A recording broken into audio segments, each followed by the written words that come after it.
Tingkat penghunian kamar hotel berbintang bulan Januari 2022 terjadi penurunan. Tingkat penghunian kamar hotel bulan Januari 2022 sebesar 41,08%, turun 16,55 poin.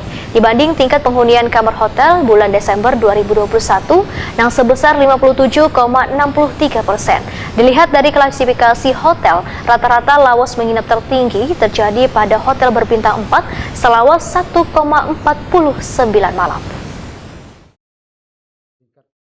Tingkat penghunian kamar hotel berbintang bulan Januari 2022 terjadi penurunan dari bulan sebelumnya. Tingkat penghunian kamar hotel bulan Januari 2022 sebesar 41,08% atau turun 16,55 poin dibanding tingkat penghunian kamar hotel bulan Desember 2021 yang sebesar 57,68%. Kepala BPS Kalimantan Selatan Yos Rusdiansa jumpa media secara virtual tengah hari Selasa 1 Maret 2022 memadakan berdasarkan klasifikasi hotel bintang pada bulan Januari 2022, tingkat penghunian kamar tertinggi dicapai oleh kelompok hotel bintang 4 yaitu sebesar 49,48%. Sedangkan tingkat penghunian kamar terendah terjadi pada hotel bintang 1 sebesar 27,47%. Menurut Yos Rusdiansa, tingkat penghunian kamar hotel non-bintang pada bulan Januari 2022 terjadi penurunan dibandingkan dengan bulan Desember 2021.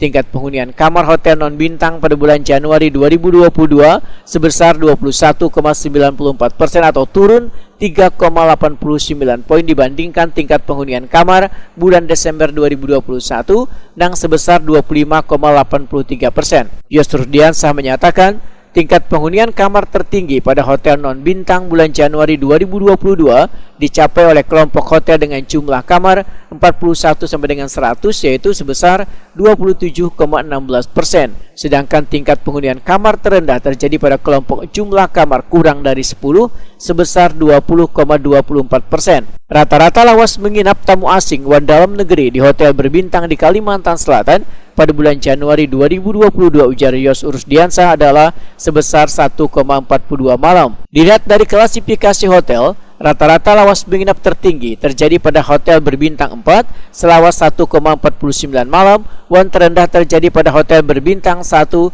selawas 1,24 malam. Sedangkan dilihat dari jenis tamu yang menginap, rata-rata lawas menginap tamu asing di hotel berbintang pada bulan Januari 2022 ujar Yos Rusdiansa lebih tinggi dibanding tamu dalam negeri. Masing-masing selawas 1,76 malam untuk tamu asing, wan 1,42 malam untuk tamu dalam negeri.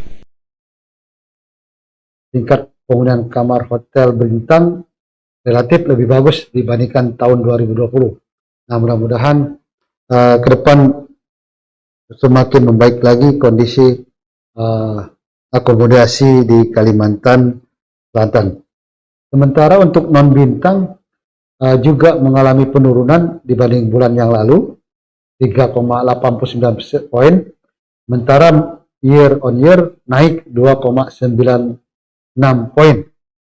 Yos Rusdiansa menambahkan, dilihat dari kelompok kamar, rata-rata lawas menginap tertinggi pada hotel non-bintang terjadi pada kelompok hotel dengan jumlah kamar 25 sampai dengan 40 selawas 1,28 malam, wan yang terendah terjadi pada kelompok jumlah kamar kurang 10 selawas 1,12 malam.